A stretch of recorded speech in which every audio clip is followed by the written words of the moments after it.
amigos, hermanos en la fe, maravilloso encuentro, ¿verdad? Que podemos hacer en este tiempo, un tiempo duro y difícil como hablamos, pero al mismo tiempo sostenido por el amor de Dios. Querido amigo, querida amiga, gracias a Dios que podemos comunicarnos de esta manera, gracias a Dios que podemos en este tiempo vernos las caras, ¿no? Aunque me ven ustedes y yo pocas veces los veo, salvo cuando realizamos un Zoom o algo así, con la tecnología actual, acá en el estudio que tenemos, y con todas las facilidades que tenemos ahora podemos comunicarnos de esta manera. Bueno, los amo, realmente los extraño, sinceramente extraño mucho. Muy bien, en esta tarde o en esta mañana, en este día hermoso que el Señor nos da, queremos nuevamente comenzar este año reflexionando la palabra del Señor en el libro de Marcos. Es interesante los evangelios, realmente a mí me apasionan y me gustan, por eso también es una oportunidad de compartir nuestros gustos con respecto a la palabra del Señor, ¿sí? Y creo que al mismo tiempo también toda la cristiandad gusta y celebra cuando comentamos el Nuevo Testamento. Allí en el libro de San Marcos encontramos en capítulo 1, versículos 16 al 20, un episodio donde comienza el mismo Señor Jesucristo a conocer a aquellos a quienes o de quienes realmente Él se iba a nutrir. Dios le había dado al Señor Jesucristo 12 hombres, pero vamos a ver de qué manera Él conoce a esos hombres, ¿sí? Por supuesto que en su corazón Él ya lo sabía por ser el Señor, ¿sí? Dice así la palabra de Dios: andando junto al mar de Galilea, vio a Simón y a Andrés su hermano, los vio, ¿sí? Dice así, que echaban la red en el mar porque eran pescadores. Dice el versículo 17, y les dijo Jesús: venid en pos de mí y haréis que seáis pescadores de hombres.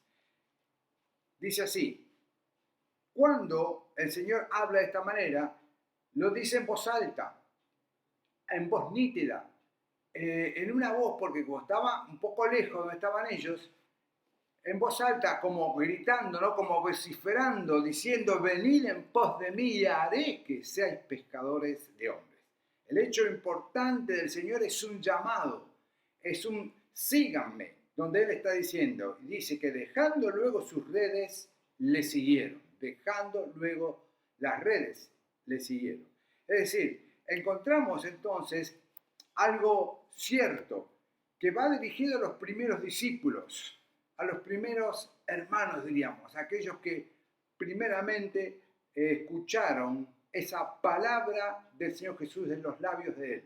Era un llamado a seguirlo a Él. Venir en pos de mí significa seguirlo al Señor. La palabra de Dios es importante reconocerlo, con muchos hombres después anotaron, escribieron que muchos son llamados y muy pocos son los escogidos. Es verdad, el Señor Jesucristo dijo esto en una parábola. Entonces, muchos escucharon aparte de a quién iba dirigido ese llamado. Ese llamado iba dirigido a Andrés y a Pedro, los primeros dos hermanos, pero todos los que estaban allí escucharon la palabra de Dios. Todos escucharon ese llamado, ¿quién era el que estaba gritando desde la ribera de Galilea? Bueno, era Jesús el que estaba llamando a los hombres. Siempre Dios y el Señor está llamando a todos los hombres, varones y mujeres, a todos. Por eso, con justa razón, el Señor había dicho eso, de que muchos eran llamados y pocos escogidos, ¿verdad? ¿Por qué? Porque no todos respondemos a ese llamado, a esa palabra importante, a esa voz, en alta voz, gritando, a ese llamado que hace el Señor: venid en pos de mí y haré que seáis pescadores de hombres. Y Él continúa llamando más adelante, y dejando luego sus redes, le siguieron. En el 19 dice, pasando de allí un poco más adelante, vio a Jacobo, hijo de Zebedeo, y a Juan su hermano, también ellos en la barca, que remendaban las redes. Y dice el versículo 20, y luego los llamó de la misma manera que Andrés y Pedro le siguieron. Es decir, aquellos dos primeros hermanos y luego otros dos hermanos, Jacobo y Juan, esos hombres únicos y maravillosos, hombres buenazos, hombres trabajadores. Qué tremendo es esto, ¿no? Qué trascendental era el llamado del Señor. Era un llamado valioso, era un llamado importante, ¿sí? ¿Cómo es esto, ¿no? Que el Señor llamaba a aquellos hombres? En un momento en el cual el ámbito, podríamos decir, no era el ámbito oportuno. No podía haber sido en una iglesia, no podía haber sido en un encuentro, en un retiro espiritual, no podía haber sido en Jerusalén, no. Era en el momento en el cual estaban trabajando. Usted fíjese qué interesante que es esto. Dios llama allí, querido varón, querida hermana, querido amigo. Te llama en el momento menos oportuno. Hay un llamado de Dios a la vida de todas las personas. Dios tiene su manera de comunicarse para que nosotros podamos responder. Conmigo hizo lo mismo y con muchos hizo de otra manera. No podríamos acortar el tiempo en nuestros testimonios, pero sí poder entender y rescatar ese llamado del Señor.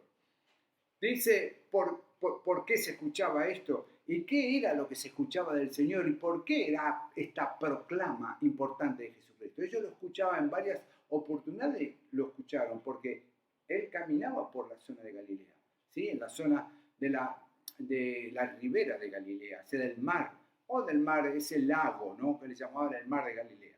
Por allí andaba el Señor. Y usaba tiempos, fíjese, el versículo 15 diciendo, el tiempo se ha cumplido y el reino de Dios se ha acercado, arrepentidos y creed en el Evangelio.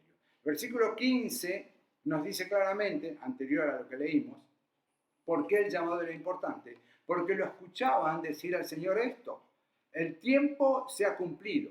Es decir, hay un tiempo que es el kairos de Dios y que no es el cronos de nuestro. Hay un tiempo de Dios que significa un tiempo oportuno, un tiempo favorable, que es la gracia de Dios hacia la vida de todas las personas. Es una gracia que desciende del poder del Señor para salvación a todas las personas. Entonces, por lo tanto, el kairos de Dios es importante que lo sepamos, que lo conozcamos. Ellos escuchaban esto, estaban escuchando de parte del Señor esa palabra que el tiempo se había cumplido. Dice que el reino de Dios se ha acercado. ¿Qué significa esto? Claro, para nosotros quizás reino está un poquito alejado de nuestra vivencia y de nuestras experiencias. Pero para aquel pueblo elegido el reino estaba más cerca. Y el reino se hace claramente visible en la persona más maravillosa que el hombre haya conocido jamás, Jesucristo, el ungido de Dios. Es la persona que va a traer realmente y va a cumplir realmente en el corazón, la vida y el pensamiento de muchos, que realmente Él es el ungido del Señor y por lo tanto es aquel que trae un tiempo favorable de gracia, de misericordia, de verdad, de perdón, de satisfacción que puede llenar tu alma y mi alma y la vida de muchas personas. Él es aquel que realmente levanta al hombre. Entonces, el reino de Dios, Él mismo es aquella persona, Jesucristo, su persona toda, Él mismo es el Rey. Por otro lado, Él decía, y creer en el Evangelio, creer. Y entonces ahí encontramos que es algo crucial, ¿no? Podemos tener un conocimiento de aquel, pero nos llama a creer, nos llama a responder a su llamado. Era crucial el llamado del Señor porque Él propone dejar de creer en la manera que nosotros filosóficamente creemos, en la religión, en las tradiciones, para creer verdaderamente en el Señor Jesucristo, en el que todo lo puede. Responder a su llamado es por fe. Responder a su llamado es creyendo en esa acción magnífica, maravillosa. Yo tengo anotados muchos versículos, pero uno de ellos dice, si puedes creer, al que cree, todo le es posible. ¿Podemos responder a ese llamado, querido amigo? Sí podemos creer, sí podemos responder a ese llamado. Como respondieron aquellos 4 hermanos, 4 muchachos que estaban trabajando, que estaban humildemente desarrollando sus tareas. Querido amigo, querido hermano, Dios tiene ese llamado para vos, no importa en la condición que te encuentres. Dios hace ese llamado y quisiera que lo podamos comprender, que Dios te está llamando a cosas grandes, a cosas importantes. Por supuesto que siempre va a modificar, pero también va a ser un tiempo de gracia, de bendición en cada uno de nosotros. Vos que estás estudiando, vos que tenés una carrera en tus manos, yo creo que ya hizo un llamado a tu vida. Entonces, por lo tanto, cada uno de nosotros, ¿sí? Respondamos de acuerdo en el ámbito que a veces no es el oportuno, pero Dios hace eso para que nosotros podamos responder oportunamente, como dice su palabra. Si puedes creer, al que cree, todo le es posible. El tiempo se ha cumplido y el reino de Dios se ha acercado. Creer en el Evangelio. Creer en el Evangelio. Dice la palabra del Señor, a los suyos vino, mas a todos los que le recibieron, a los que creen en su nombre, les dio potestad de ser hechos hijos de Dios. Quisiera que esta palabra sea saludable para tu vida. Y no olvidéis una cosa. No olvidéis qué cosa. ¿Qué era de lo que nos tenemos que acordar? ¿Se acuerdan? Tener fe ¿en quién? En Dios. Bendiciones. Gloria al Señor. Hasta la próxima. Muchos besos.